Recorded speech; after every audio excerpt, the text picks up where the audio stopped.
Meus irmãos, o que nós precisamos fazer para sermos salvos? Será que nós precisamos obedecer à lei?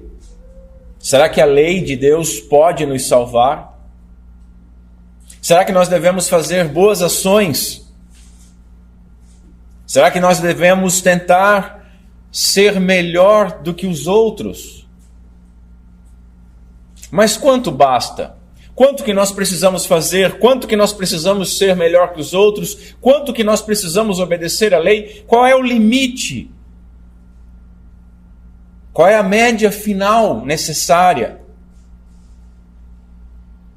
Será que se nós orarmos bastante, nós seremos salvos? Será que se nós jejuarmos bastante, nós seremos salvos? Quem sabe se nós formos à terra prometida, formos a Jerusalém, quem sabe se nós nos batizarmos no Rio Jordão, como alguns fazem? Falando nisso, participar do batismo, hoje nós celebraremos batismo. Ser batizado salva. Participar da ceia do Senhor salva. Será que ser membro de uma igreja salva? O que nós precisamos fazer para sermos salvos? Essa pergunta é importante para nós.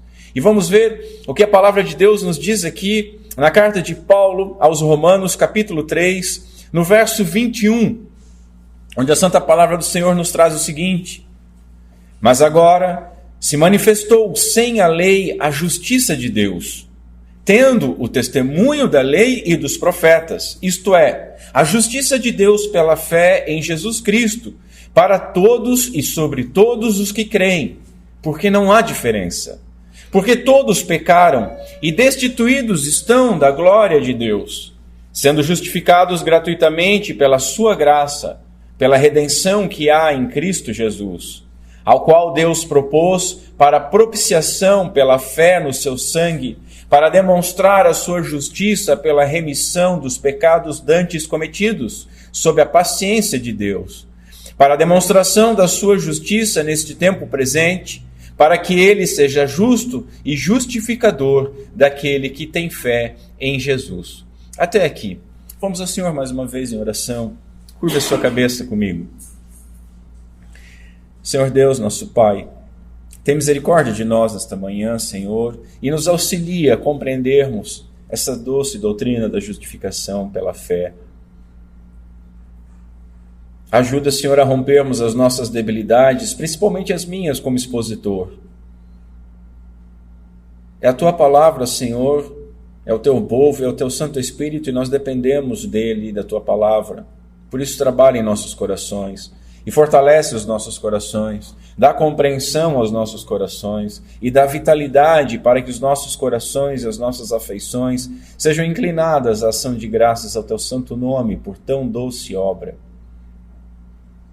Nos dá atenção nesta manhã, Senhor, e nos ajuda a crescermos em graça e misericórdia. Glorifica o nome do Teu Filho e a obra do Teu Filho em nosso meio. É o que nós pedimos encarecidamente, no nome santo de Cristo Jesus. Amém. Meus irmãos, eu tenho dito que o Evangelho, ele não é aquilo que nós fazemos. Nós precisamos ter isso muito claro. O Evangelho é aquilo que Deus fez por nós. Veremos isso sobre a perspectiva da justiça de Deus hoje. Se não podemos obedecer à lei, como então que nós seremos salvos? Como que nós poderemos ser considerados justos? Nós encontramos resposta na doutrina da justificação pela fé, no entendimento paulino. Nós somos justificados. O que significa isso? Significa que somos declarados justos, gratuitamente, mediante a fé. Cristo, ele morreu e ressuscitou para perdoar os nossos pecados e para aplacar a ira de Deus. Essa é a forma de Deus nos justificar, crer na obra de Cristo, na justiça de Deus. Ter um conhecimento panorâmico e crer nessas doutrinas é conhecer o Evangelho. E nós precisamos conhecer o Evangelho para crer no Evangelho. E nesta época que nós vivemos de aniversário da Reforma, nós devemos lembrar dessas doutrinas que foram resgatadas e trazidas novamente à luz pelos reformadores. Em nosso tempo, que é centrado no homem, onde a verdade tem sido relativizada e onde muitos imaginam que podem comprar, que podem conquistar, que podem mesmo escolher o caminho, ou ainda, quem sabe, fazer por merecer a sua salvação.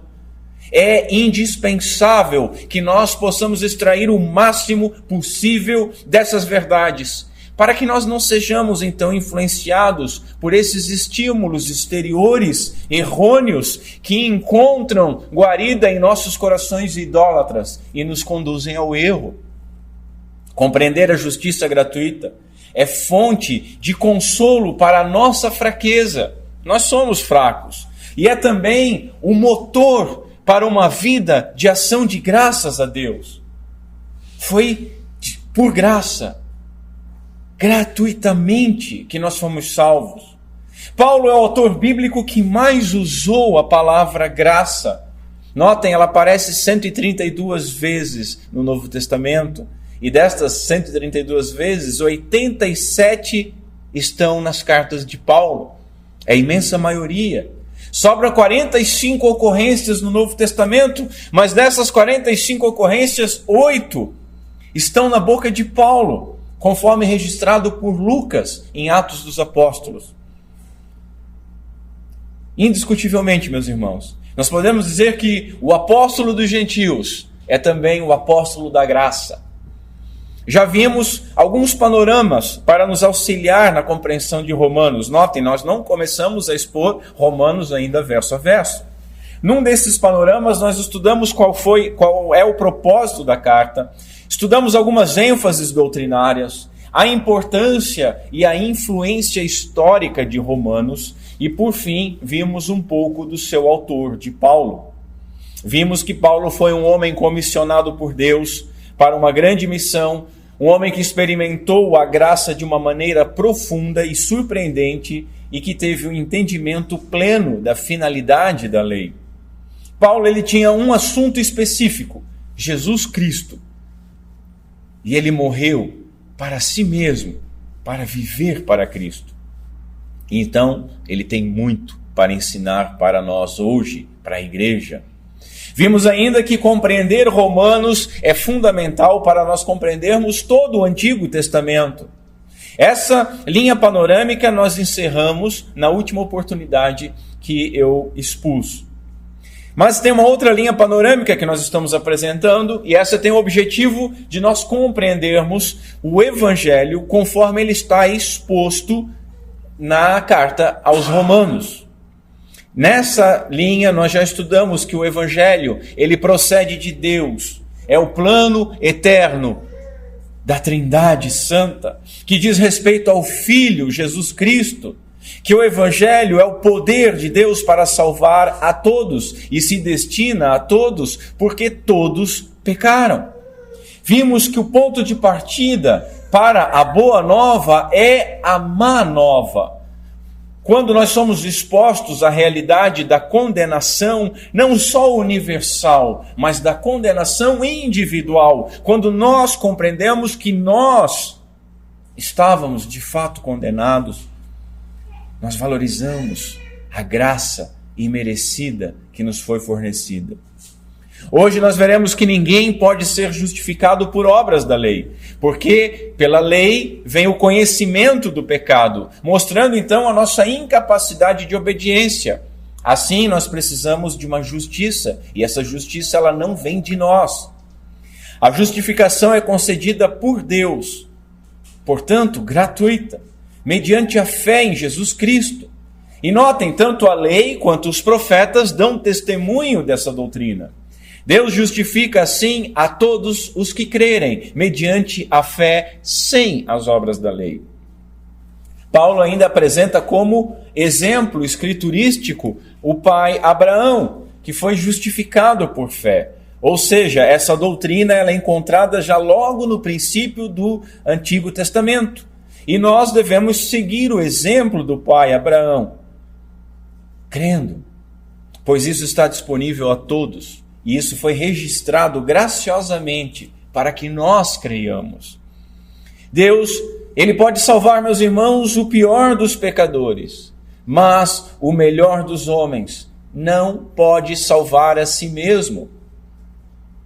Crer nessa verdade, além de trazer salvação e glorificar a Deus, nos protege de muitos erros e dificuldades, e que Deus nos ajude. Em primeiro lugar, então, ninguém é justificado pelas obras da lei. Irmãos, a primeira pergunta que nós fazemos com relação à salvação é: o que devemos fazer para sermos salvos? Não é verdade? Quando nós descobrimos que havia a salvação, que precisávamos ser salvos, que estávamos condenados, então o que nós precisamos fazer? E essa pergunta, ela caracteriza a nossa ideia orgulhosa de que nós podemos fazer alguma coisa para sermos salvos.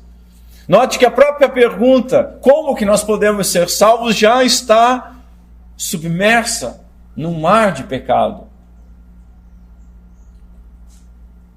Como que nós podemos merecer?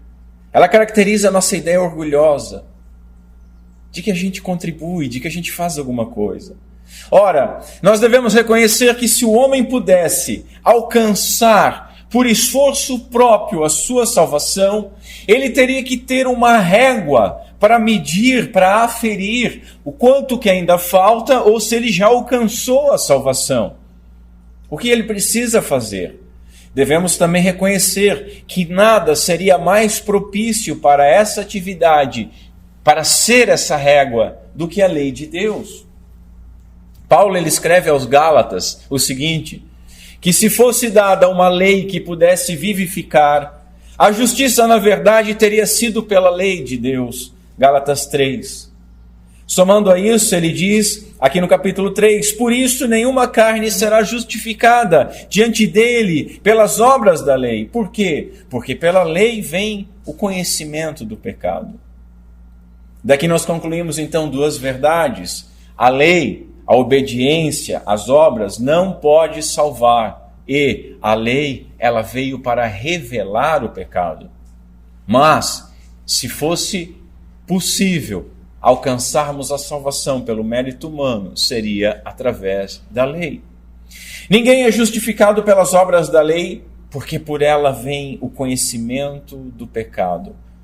Romanos capítulo 7, a partir do verso 7, diz o seguinte: que diremos, pois? É a lei pecado? De modo nenhum, mas eu não conheci o pecado senão pela lei, diz Paulo. Porque eu não conheceria a concupiscência se a lei não dissesse, não cobiçarás.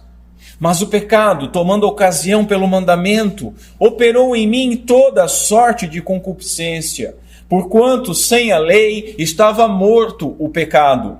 E eu, em algum tempo, vivia sem a lei, mas vindo o mandamento, reviveu o pecado e eu morri.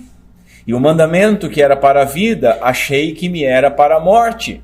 Porque o pecado, tomando ocasião pelo mandamento, me enganou.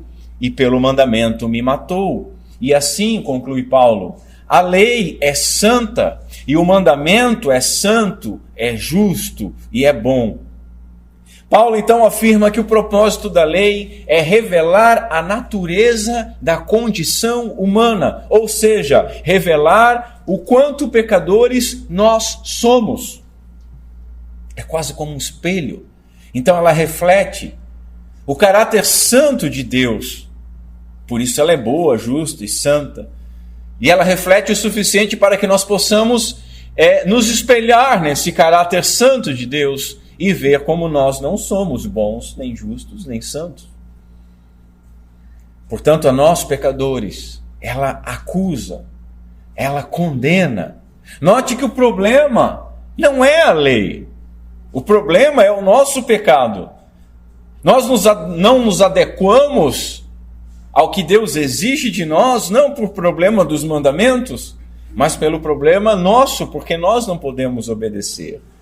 Paulo mostra que o nosso coração ele é tão mau que quando nós enxergamos o limite da lei, quando nós conseguimos enxergar o limite da lei, seja naquilo que ela ordena que nós façamos, o mínimo, ou naquilo que ela ordena nos proibindo que nós não façamos, o nosso coração, ele imediatamente quer ir lá naquele limite, como eu sempre digo, quer ficar com a barriguinha assim, presa no limitezinho da lei. Até aqui eu posso ir, eu estou salvo, então eu posso ficar à vontade aqui, para logo depois pensar em transpor esse limite, para desejar transpor esse limite.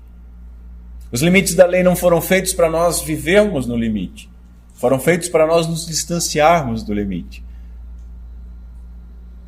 Somos semelhantes a um cão, meus irmãos, um cachorro, que desafia o adestrador e o adestramento, fazendo exatamente aquilo que é proibido. Mas olha que triste, a diferença é que o cão aprende. Ele leva umas burdoadas, leva um salgadinho ali, um petiscozinho, ele aprende.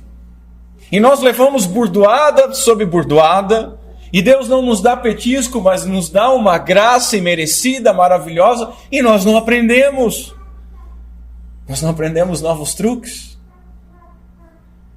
Nós não obedecemos nem exteriormente. E quando nós conseguimos obedecer exteriormente, nós dificilmente conseguimos obedecer interiormente, como nós vimos no Sermão do Monte. Podemos não adulterar, mas em nosso coração. Podemos não ser assassinos, mas em nosso coração. Ninguém é justificado pelas obras da lei, porque pela lei o pecado, ele mostra-se como ele realmente é.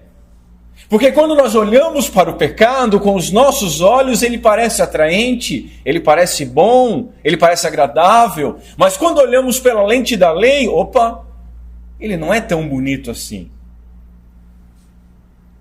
Romanos 5, veio porém a lei para que a ofensa abundasse. A lei vem passar recibo e o comprovante do nosso pecado. É isso que ela faz. Ela veio jogar luz nas trevas dos nossos pecados. O seu caráter santo, representando a santidade de Deus que a fez e a deu, faz com que cada ação, cada pensamento, cada desejo nosso seja então avaliado por esse padrão de santidade elevado e reprovado.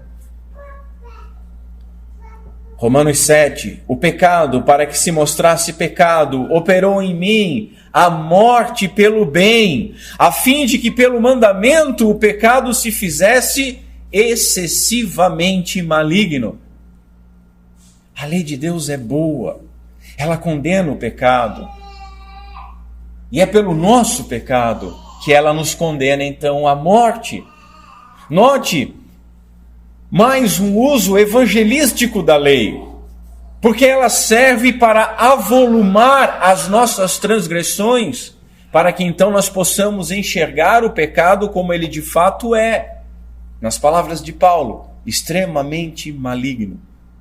Por isso, ensinamos que a lei, ela, como um pedagogo, ela nos conduz ao Senhor Jesus, ela nos conduz ao Salvador, porque ela aponta a necessidade de um Salvador. Ela nos condena e diz, você precisa de um Redentor. E depois, somente depois, libertos do poder do pecado, esse Salvador, então, ele nos conduz novamente à lei. Agora para obedecermos a lei, a Deus, através dessa régua, através da lei. Mas note, a lei ela não salva. E a lei ela não mantém salvo. Isso é importante nós lembrarmos, sabermos. O que nos mantém salvo é a graça de Deus. Porque a lei ela serve como um guia para nós. Mas nós constantemente estamos com a nossa barriguinha na cerca. Constantemente estamos botando o pezinho no outro lado para ver como é que é. Então o que nos mantém salvo é a graça, que nos puxa de volta para o caminho eterno. Romanos 5. Veio, porém, a lei para que a ofensa abundasse. Mas onde o pecado abundou, superabundou a graça. Os irmãos já ouviram isso, cansaram de ouvir isso. Esse verso é muito mal usado. As pessoas gostam de usar isso para dizer que quando uma pessoa era mais pecaminosa que as demais, né? Ela era mais, sei lá, no meu caso, quando eu me converti, com piercing, alargador, cabelo verde, DJ, coisa, onde abundou o pecado, superabundará a graça, né? Se converte lá uma prostituta, alguma coisa assim, um político, né? Político se converte também. Aonde abundou o pecado, superabundou a graça. Mas, querido, o uso disso é muito mais abrangente do que para pessoas específicas. O uso disso é para cada um de nós. Quando temos a correta percepção dos nossos pecados, que eles abundaram. E como é que nós temos a percepção abundante dos nossos pecados? Quando nós olhamos para a lei. Quando nós olhamos para a lei, nós vemos que vai se avolumando e se avolumando. E quando a gente acha que, puxa, chega, está demais, mas eu vou dar mais uma lidinha aqui. E vai avolumando, e aquilo parece não ter fim.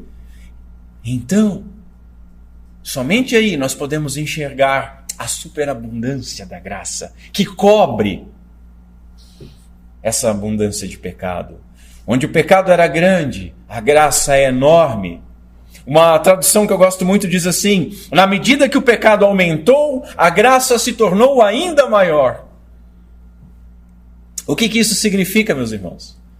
Que a lei demonstra, e ela pesa como uma balança, a quantidade do nosso pecado.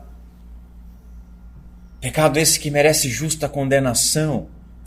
Mas veja, não importando o tamanho deste poço de pecado, a graça não simplesmente cobre, mas superabunda esse poço de pecado. E isso é maravilhoso. Isso nos ensina, meus irmãos, que se mediante a lei os nossos pecados, eles se elevarem à altura de um Everest, a graça de Deus vai encobrir este monte como um dilúvio de graça.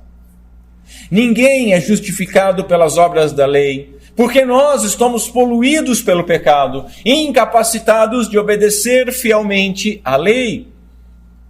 Reforço, notemos, o problema não está na lei, o problema está em nós, conforme Paulo diz em Romanos 7. Porque bem sabemos que a lei é espiritual, mas Paulo falando, então nós podemos falar, mas nós somos carnais, vendidos sob o pecado. No capítulo 8, Paulo diz, porquanto que era impossível a lei, visto como estava enferma pela carne. Veja, era impossível para a lei, por quê? Porque a lei tinha problema? Não! A lei é justa, boa e santa. O que era impossível para a lei, por quê? Visto como estava enferma pela carne, a nossa obediência. Deus, então, enviando o seu Filho, em semelhança da carne do pecado, pelo pecado condenou o pecado na carne. Paulo não critica a lei, mas está afirmando que por causa dos nossos pecados, nenhum de nós pode cumpri-la. E mesmo o crente que não está mais debaixo da condenação da lei, que não é mais escravo do pecado, ainda não consegue e não vai conseguir cumpri-la de maneira perfeita.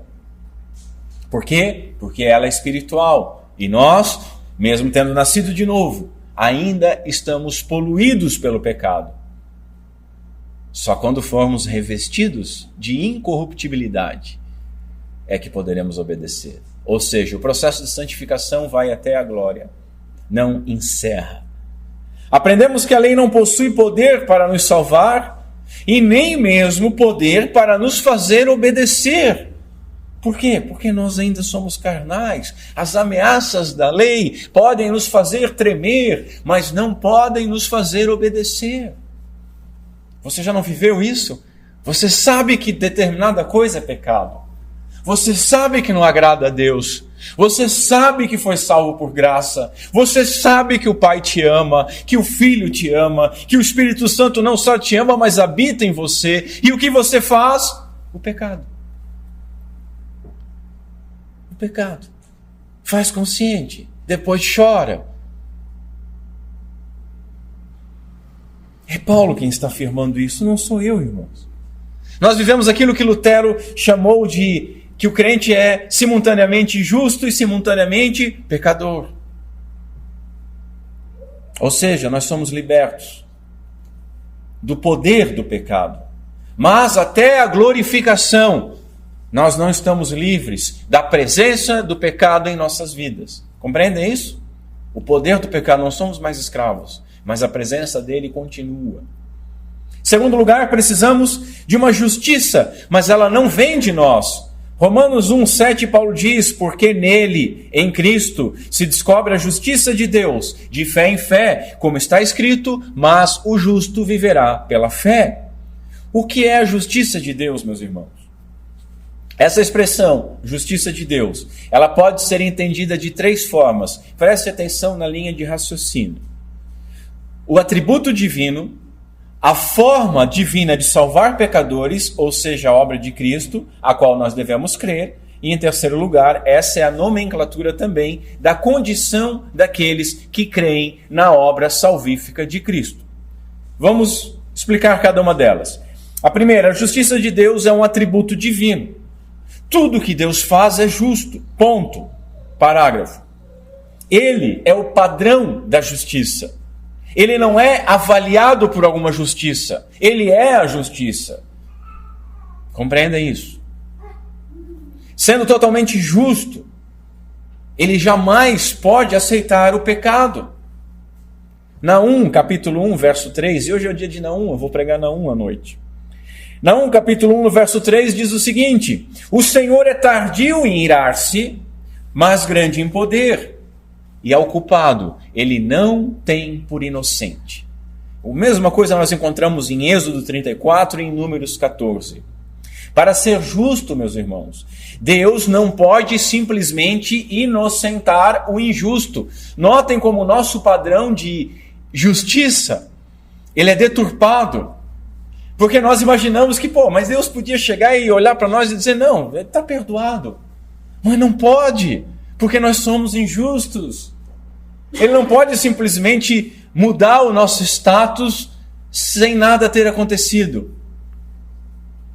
Deus não pode simplesmente inocentar o injusto. Por quê? Porque se ele fizesse isso, meus irmãos, ele estaria negando a si mesmo. Por quê? Porque ele estaria sendo injusto em justificar aquele que é injusto e não puni-lo. Para ser justo, para ser o padrão de justiça, ele precisa punir tudo que é injusto. Compreenderam esse primeiro? Essa é a primeira parte da justiça de Deus, o atributo.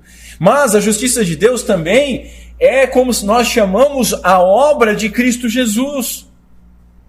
A sua justiça é o método santo de Deus de justificar os injustos. Como nós dissemos, ele não poderia deixar o pecado para lá, ele não poderia passar pano no pecado. A afronta do pecado exige uma reparação. E nós encontramos Paulo dizendo que Deus estava irado. E encontramos na Bíblia uma palavra que as pessoas não gostam muito, que a obra de Cristo é propiciatória. Até algumas traduções da Bíblia perverteram essa palavra. Assim, Jesus, ele expiou, justificou e propiciou os nossos pecados. De novo, mais 3 partes aqui, né? Eu disse que ia ser denso. Presta atenção aí. Nós estamos falando, já falamos do atributo de Deus, agora estamos falando do método de justificação. Esse método de justificação, ele se dá em 3 obras que Cristo faz: expiação, propiciação e justificação. Vamos lá. Na expiação, o que é expiação? Jesus pagou o preço pelos nossos pecados. Isso é expiar. Ele pagou a dívida pelos nossos pecados. Havia uma dívida e ele pagou. Salmo 69, verso 4 fala sobre isso quando diz: então restituí o que eu não furtei. Nós furtamos a glória de Deus e Jesus Cristo, na cruz do Calvário, restituiu aquilo que nós furtamos. Jesus expiou os nossos pecados. Jesus ele pagou o preço por eles de uma maneira substitutiva, ou seja, em nosso lugar. Na justificação, a segunda parte da obra de salvação de Cristo, Jesus ele leva a nossa culpa como sendo sua. É aquilo que nós lemos, o justo sendo tratado como injusto, o justo santo tratado como maldito. Pois ele teve atribuído a si, estavam sob os seus lombos. Ele foi visto como maldito. Por quê? Porque os nossos pecados, o pecado da igreja, foi atribuído a Cristo como se ele tivesse cometido esse pecado. Ele carregou. Ele paga a dívida, mas ele está carregando também essa culpa. E após ressuscitar, ele atribui. Ele faz o inverso. Na sua morte, ele vai até a morte carregando a nossa culpa. O que nós merecíamos pela nossa culpa? A morte. Cristo morre em nosso lugar carregando a nossa culpa. E Cristo é perfeito e sem culpa. E nós não merecemos absolutamente nada. Mas o que ele faz quando ressuscita, segundo Paulo? Nos justifica.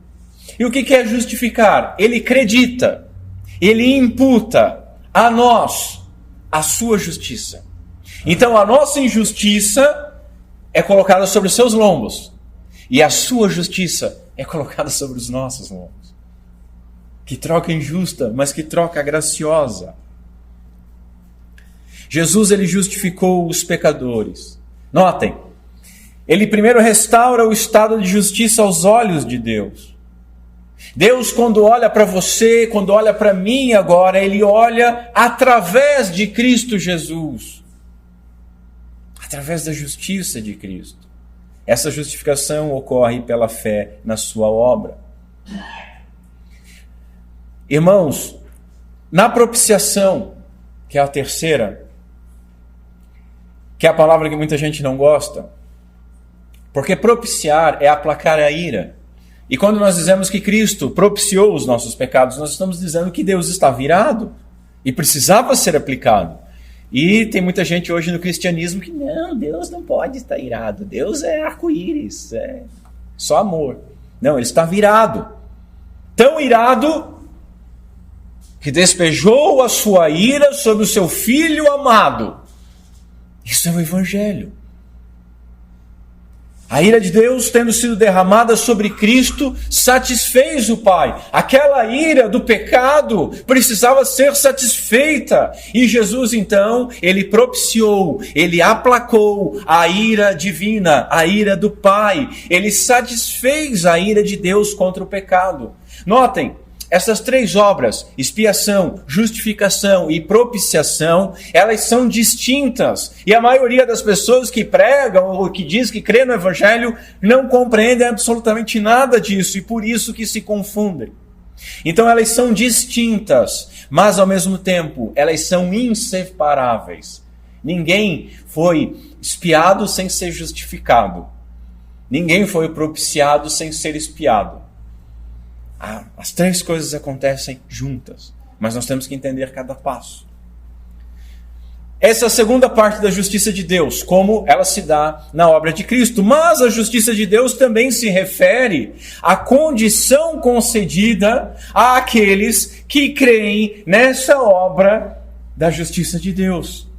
Esses que creem que Jesus foi o seu substituto, que ele morreu e ressuscitou por eles, que pagou a dívida deles, que sofreu a punição que eles mereciam e que aquilo que Cristo sofreu, eles jamais sofrerão. Enfim, que a obra de Cristo Jesus foi plenamente consumada em nosso favor. Estes, agora, como justificados, eles são vistos por Deus como justos, mas não por uma justiça própria, pela justiça de Cristo, que foi imputada a eles. Compreendem isso? Estão conseguindo acompanhar? Isso é o significado que Lutero compreendeu quando Paulo escreve, evocando Abacuque, em Romanos 1,17, o justo viverá pela fé. Fé na justiça de Deus.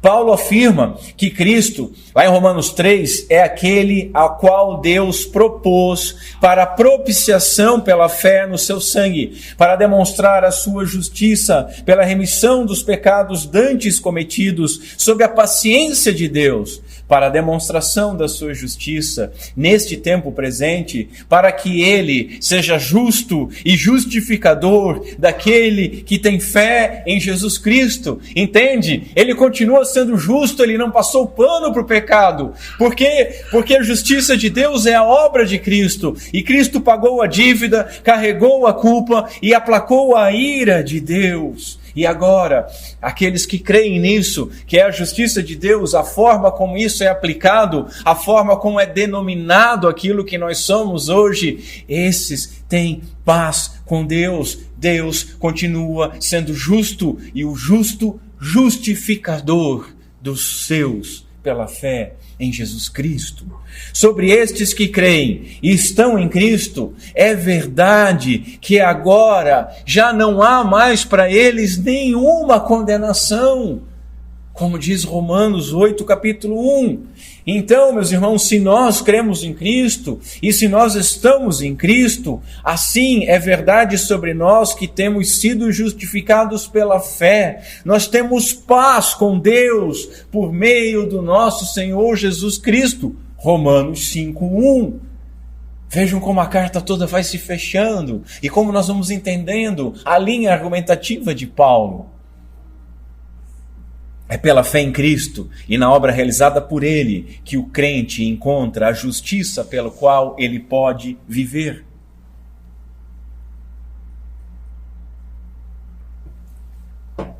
É simples, mas requer atenção. Requer a graça do Espírito Santo para que entendamos. Pedro disse que Paulo escrevia às vezes algumas coisas complicadas, mas o Evangelho é simples. O Evangelho não está distante de uma criança. O Evangelho não está distante de uma pessoa que seja analfabeta, de uma pessoa que seja simples no pensar. Só que a gente tem que explicar, como eu estou tentando fazer aqui para os irmãos, passo a passo o que está acontecendo. E você compreendendo isso, você se agarra na cruz de Cristo e na graça, e você compreende que as coisas, como elas te afetam agora, ou como deixam de te afetar, e como que você tem que viver agora. Então, em terceiro lugar, a justificação, portanto, ela é gratuita, mediante a fé em Jesus Cristo. Apesar dela se manifestar sem a lei, tanto a lei quanto os profetas, ou seja, o Antigo Testamento inteiro, dão testemunho dessa justificação. Romanos 3:9, Paulo diz o seguinte: pois que somos nós mais excelentes? De maneira nenhuma. Pois já dantes demonstramos que tanto judeus quanto gregos, todos estão debaixo de pecados. Gregos somos nós, somos os gentios. Sempre que Paulo fala judeu e o grego, judeu e gentil, aquilo que não é judeu somos nós. Mas nós agora, eu gosto de criar problema com o dispensacionalista, né?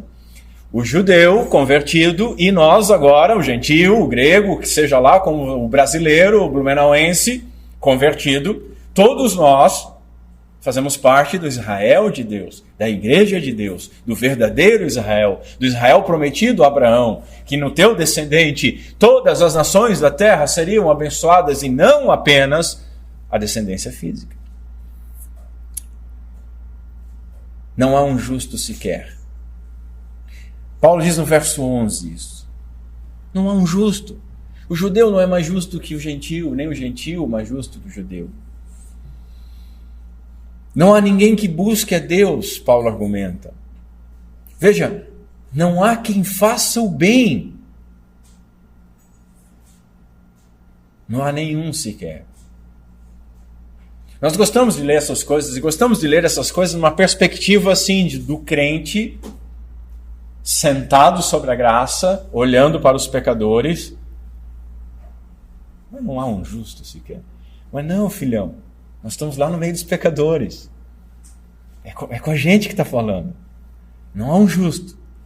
Não há ninguém que faça o bem. Não há ninguém que busca Deus. Não há nenhum sequer. Paulo ele destrói qualquer autoconfiança, em obediência ou mérito próprio.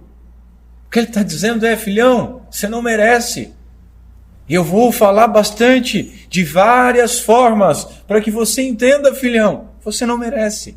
E aí ele evoca salmos, junta 3, 4 salmos, para provar isso. Assim ele pode afirmar no verso 20 do capítulo 3: por isso, nenhuma carne, ou seja, nenhum ser humano, será justificado diante de Deus pelas obras da lei.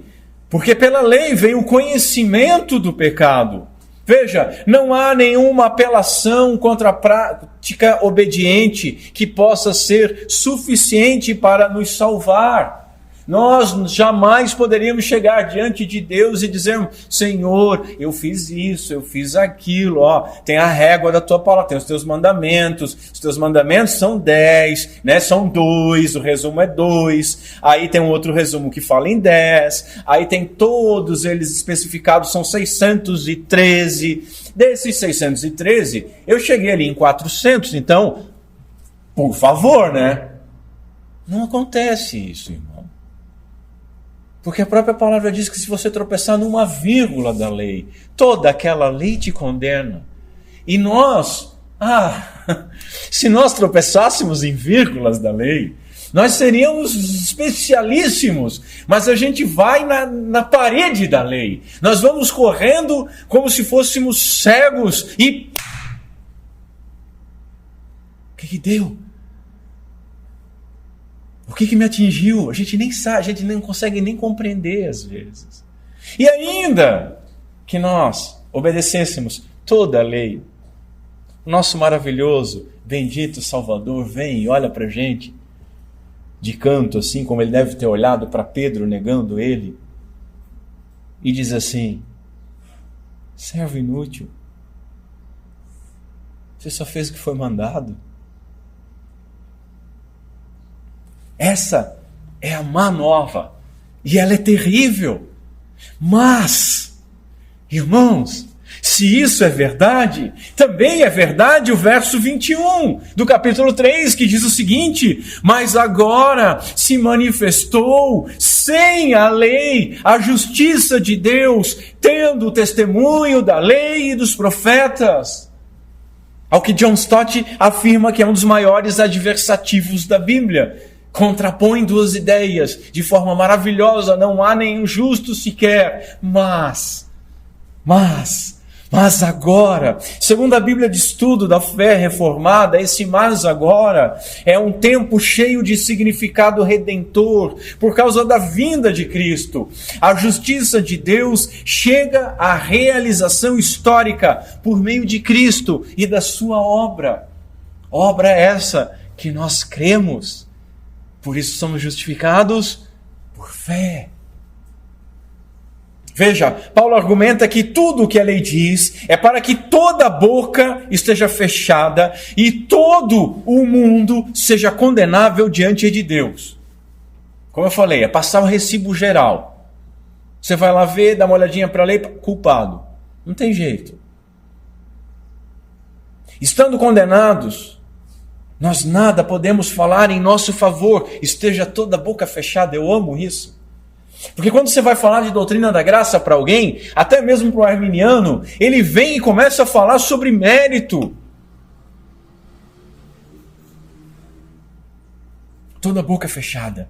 Porque ninguém será justificado diante de Deus pelas obras da lei. Por quê? Porque ela revela o nosso pecado e simplesmente isso. E é aqui, irmãos, que Paulo usa o adversativo. A lei apenas revela o pecado, mas agora o quê? Agora se manifestou sem a lei a justiça de Deus, tendo o testemunho da lei e dos profetas. Isso é a justiça de Deus pela fé em Jesus Cristo.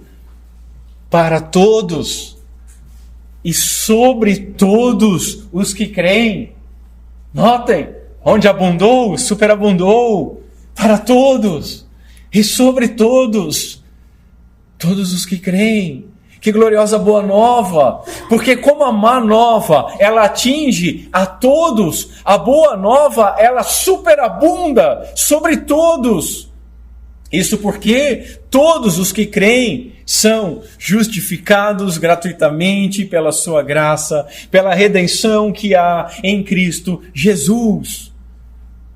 A justificação é gratuita, é mediante a fé em Jesus Cristo e justifica a todos que creem. Não há ninguém que creia que não será justificado. Entende isso? Veja, se todos pecaram, e é verdade, então todos podem ser justificados. Por quê? Porque sendo justificados gratuitamente pela sua graça, quem? Todos, pela redenção que há em Cristo Jesus. Eu estou pregando que todos serão salvos? Não. A Bíblia expande isso para todos, mas ela limita para todos os que creem. E quem crê? Aquele que nasceu de novo. E quem nasce de novo? Aquele que Deus quer. O vento sopra onde quer. Ninguém sabe de onde vem ou para onde vai, disse Jesus, respondendo a Nicodemos. Mas como nascer de novo? Voltaria para o ventre da minha mãe? Jesus olha para ele e diz: cara, tu é mestre em Israel e não entende essas coisas? Todos. Ah, mas eu não gosto de calvinista porque calvinista limita a salvação. Limita o quê, filhão? É para todos. Mas tem que crer. E fé é dom de Deus, é concedido, você não tem a fé. Ah, acordei hoje com fé. Ah, achei um depósito de fé. Ah, achei fé debaixo do colchão. Não, fé é um dom de Deus. Arrependimento, Paulo diz que é um dom de Deus. É concedido, porque para que ninguém se glorie diante de Deus, ninguém vai poder dizer: ah, eu criei. Como é que é? Vem cá. O que tu disseste? Tu creu?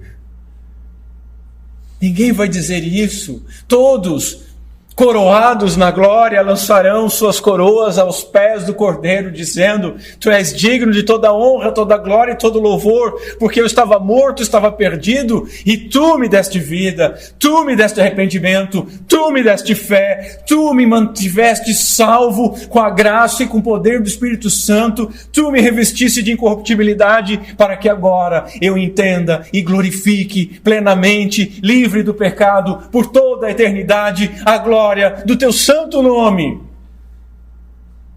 Onde está a vossa jactância? Pergunta Paulo. Na Escritura, irmãos, justificação é o oposto de condenação e ela é gratuita. A justiça de Cristo é imputada àquele que crê. Ela é legalmente possuída por aquele que crê, não havendo mais sobre si nenhuma condenação. Deus nos justifica gratuitamente por fé. Por graça, mediante a fé, perdão. A justificação é gratuita mediante a fé em Jesus Cristo, sem as obras da lei. Conforme Paulo diz, concluímos, pois, que o homem é justificado pela fé sem obras da lei. Como ele argumentou que todos estavam condenados, a nossa maior necessidade como um condenado, como injusto, era de justiça.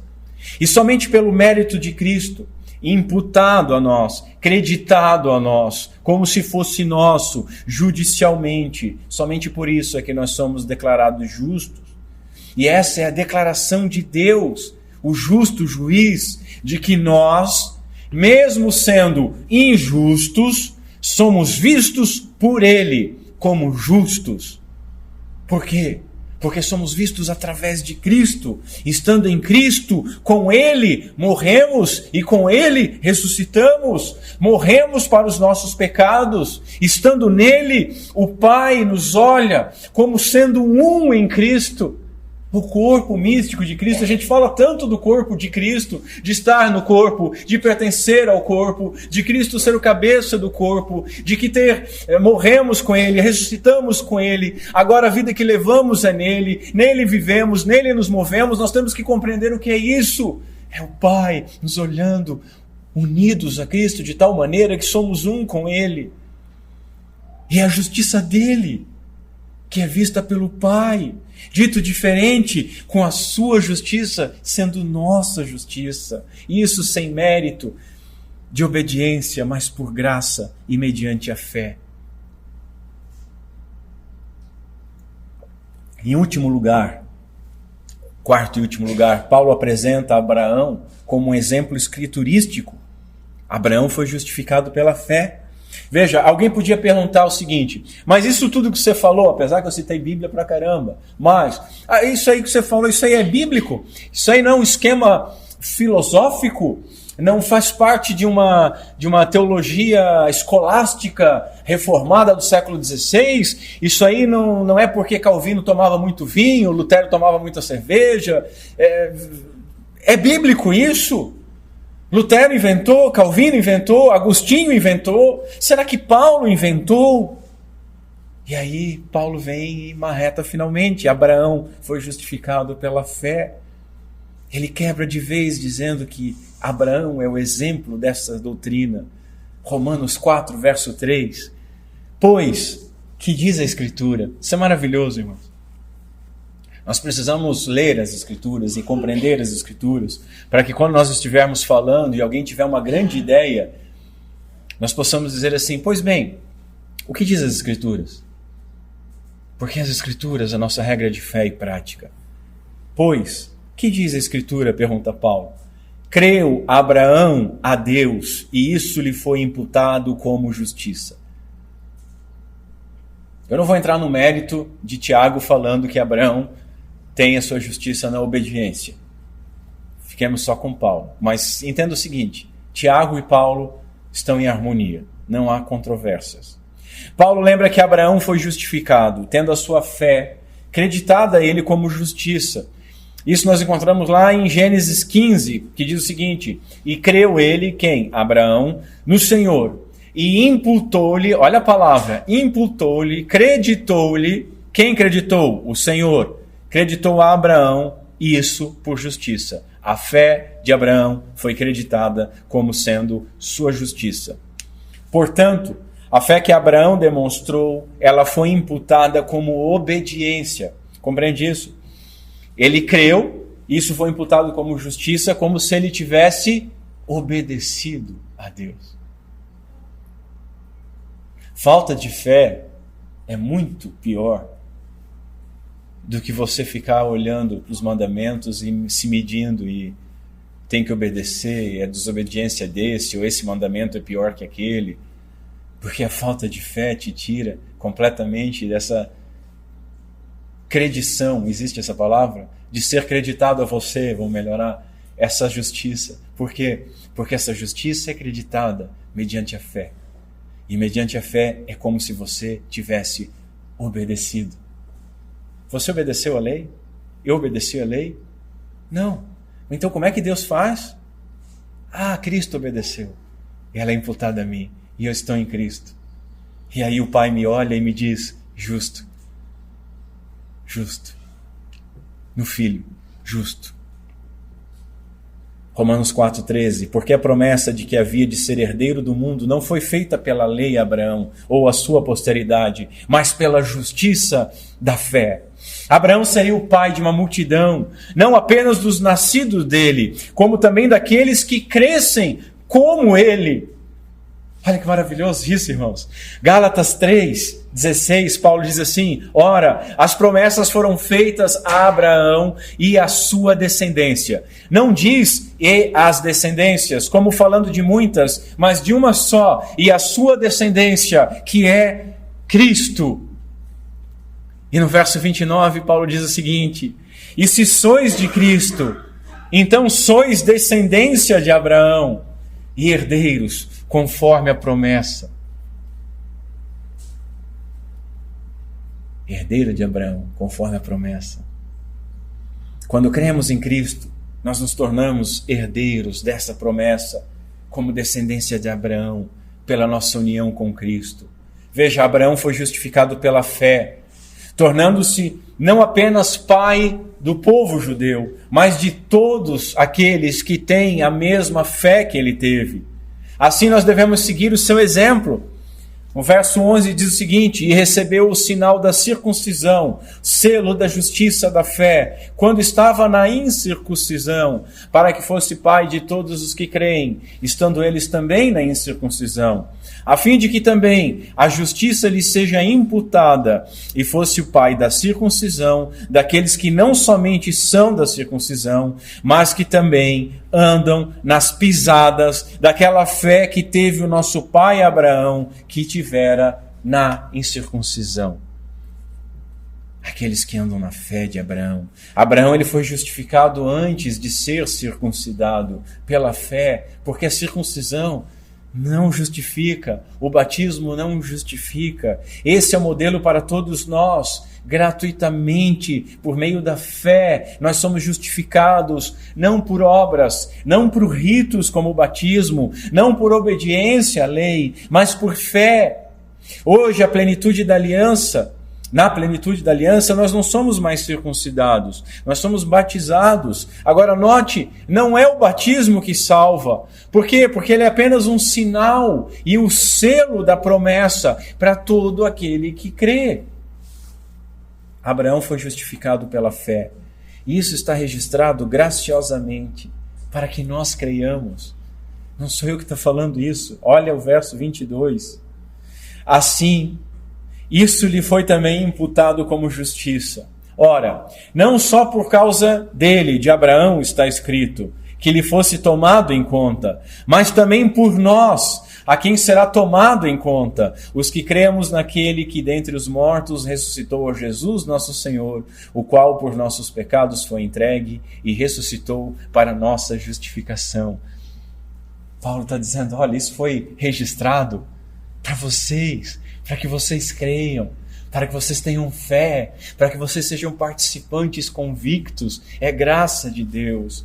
Cristo, ao ressuscitar, teve a sua sentença de morte vingada e anulada por Deus. E todo aquele que se encontra em Cristo é justificado em Cristo. O seu mérito, o mérito de Jesus, é imputado a nós. Quando Jesus ele morreu pelo nosso pecado, ele pagou o preço da nossa condenação. Mas veja, somente os justos herdarão o reino dos céus. Concordam com isso? É o que a Bíblia diz. Somente os justos. Mas se Jesus tivesse morrido por nós, simplesmente pagado a nossa dívida, aplacado a ira de Deus, e não nos tivesse tornado justos, nós estaríamos na situação de Adão. Nós poderíamos ainda pecar, e nós podemos pecar, e nós pecamos, e mente aquele que diz que não tem pecado. Entendem isso, irmãos? Lembremos que o padrão da justiça exigido é impossível ao homem, basta uma vírgula da lei, e nós somos culpados de quebrar toda ela. Mas veja, estando em Cristo, pela sua ressurreição, nós somos justificados. Morremos com Ele e nele ressuscitamos. Isso significa que a sua justiça, creditada a nós pelo Espírito, foi. A sua perfeita justiça agora é a nossa perfeita justiça pela fé. Assim, morremos para o pecado, e é isso que Paulo vai tratar no capítulo 6, e vivemos com Cristo, nele, por Ele e para Ele. A atribuição da fé como justiça está escrito para que nós creiamos que Jesus morreu pelas nossas transgressões e ressuscitou para a nossa justificação. Por fim, Abraão foi justificado pela fé, e isso é verdadeiro e é alcançável para todo aquele que crê. Vimos que todos pecaram e que todos podem ser justificados gratuitamente por graça. E que Deus não é Deus somente dos judeus. Por quê? Porque Ele justifica pela fé a circuncisão e por meio da fé a incircuncisão. Ele justifica pela fé o judeu e por meio da fé o não judeu. Assim, nós vemos que a salvação ela é necessária para todos, mas ela está disponível a todos, para que todos alcancem. Basta que para isso nós creiamos em Cristo. E nós devemos fazer essa pergunta: cremos em Cristo? Um teólogo diz o seguinte: Paulo e Romanos são uma combinação imbatível que lança por terra qualquer ideia de retidão diante de um Deus em função de obras. E isso é um bálsamo para aquela alma que anseia por paz com Deus. Isso é uma proclamação repleta de esperança de que Deus começou a reconciliar o mundo consigo mesmo. Assim, meus irmãos, nós aprendemos que o justo viverá pela fé, pois o homem não é salvo por obras, mas por fé, sendo justificado gratuitamente mediante essa fé. Essa justificação é a declaração judicial de que o pecador agora é visto pelo Pai como justo, porque a justiça que era devida foi satisfeita em todos os aspectos, como nós vimos: perdão, satisfação e justificação. E ela é imputada, acreditada a todo aquele que crê na obra do nosso Senhor Jesus Cristo, gratuitamente, por meio da fé. Essa graça tem poder para perdoar todos os nossos pecados. Como vimos, onde eles abundaram, hoje superabunda essa graça. Essa graça remove também a culpa dos nossos pecados. Cristo levou os nossos pecados, recebeu a punição que nós merecíamos. Dessa maneira, meus irmãos, não há por que nós carregarmos essa culpa. O seu pecado confessado foi perdoado e carregado em Cristo Jesus. Não olha para trás, para as coisas que para trás ficaram, mas para o alvo, para o prêmio da suprema vocação em Cristo. Levemos nossos pecados aos seus pés, confessando com arrependimento e crendo que Ele é suficiente Salvador para nos livrar de toda a culpa, pois nele nós somos declarados justos. Notem, não somos feitos justos. Isso é muito importante. Declarados justos. Deus pode salvar o pior dos pecadores, repito, mas o melhor dos homens não pode salvar a si mesmo. Crer nessa verdade, meus irmãos, além de trazer salvação, além de glorificar a Deus, nos protege de muitos erros. Paulo vai argumentar no capítulo 6 que nós que morremos para o pecado em Cristo, nós não podemos mais viver pecando. E se nós ressuscitamos em Cristo, nós vivemos nele agora, obedecendo a lei. Assim, meus irmãos, a graça de Cristo, ela nos auxilia a vencermos o pecado, pois nós não somos mais escravos dele, mas somos servos de Cristo, adotados pelo Pai como justos em Cristo. Esse amor, ele deve nos constranger à obediência e ele nos convida a colocar a nossa cruz sobre os nossos ombros e seguir após Cristo Jesus, o nosso Mestre. Ele nos libertou para as boas obras. Veja, nós não somos salvos pelas boas obras, nós não podíamos fazer as boas obras, mas depois de salvos, somos salvos para praticar essas boas obras, para que Deus seja glorificado diante dos homens. Hoje, por Ele amados e por Ele libertos, nós podemos dizer não para o pecado e podemos dizer sim para as coisas de Deus. Entender a justificação gratuita é entender uma doce doutrina. Nossa salvação não repousa no nosso mérito, mas é na graça. Porque as pessoas acham que a salvação repousa no seu mérito, no seu merecimento, naquilo que fizeram ou naquilo que deixaram de fazer. É que elas andam ou em orgulho, ou as mais tolas, ou depressivas, oprimidas, insatisfeitas, tristes, temerosas. Por quê? Porque elas estão fundando a sua casa de fé numa areia movediça. Mas a nossa fé está na rocha. O nosso mérito está na rocha. A nossa salvação está na rocha. E a nossa santificação não é para nós sermos salvos por obras, mas por termos sido salvos para essas obras. A nossa certeza de salvação, ela repousa no gracioso amor de Deus, que nos amou quando nós ainda éramos imundos, antes da salvação do mundo. Assim, nós devemos nos perguntar, nós não merecíamos isso. O que nós podemos fazer para merecer menos? Absolutamente nada. Então, aquilo que nos foi dado jamais pode ser perdido. Assim, meus irmãos, corramos a carreira que nos foi proposta, deixando para trás as obras da carne, renunciando ao nosso eu, renunciando aos nossos méritos, renunciando aos nossos achismos e olhando para aquele que começou e vai terminar a obra em cada uma de nossas vidas.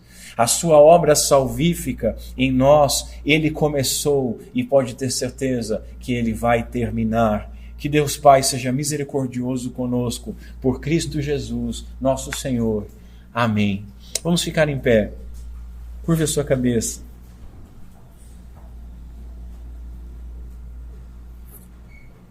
Senhor Deus, nosso Pai, nós te agradecemos pela Tua santa palavra. Foi colocado muita coisa sobre a mesa hoje, muitas coisas para nós mastigarmos. Te agradecemos, Senhor, porque temos essa mensagem gravada para ver e rever.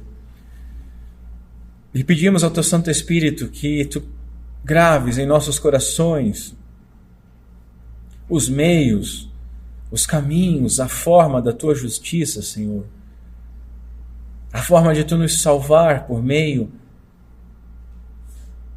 da fé, mediante a graça, o favor imerecido que alcança vermes como nós somos, para que tributemos toda a honra e glória ao Teu santo nome, para que sejamos fortalecidos no dia da angústia e no dia mau, para que sejamos mortificados com relação aos nossos pecados e concupiscências, e que possamos viver então de maneira leve e íntegra, satisfeitos com a suficiência de Cristo, seguros na rocha eterna, limpos e lavados no sangue perfeito e eterno, salvos pelo sacrifício perfeito, pela imputação perfeita, da fé que Tu mesmo nos deu, Senhor.